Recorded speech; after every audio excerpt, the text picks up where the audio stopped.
Hello, isang mapagpalang na araw po sa lahat. For today's video, gagawa po tayo ng video clip as a first aider or safety aid. I have my 1 year experience po as a safety aid. And bilang safety aid or first aider, one of my role is magkakandak po ng first aid. Kumbaga, ako po yung nagkakandak ng first aid sa mga workers na masugatan. Then of course, BP monitoring to workers or for hypertensive worker, yung mga high blood po, minomonitor ko po yan.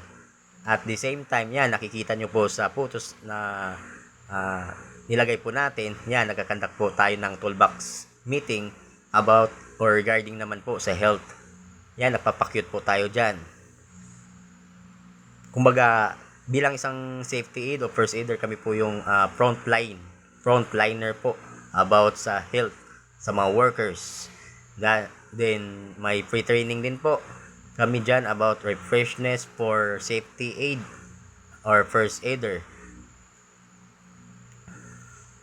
Sa mga gusto pong mag first aider po dyan, pwede po kayo pumunta po sa near or nearest Red Cross upang mag-train po bilang isang first aider. Yan po. At ito lang po yung video po natin. Maraming salamat po and God bless.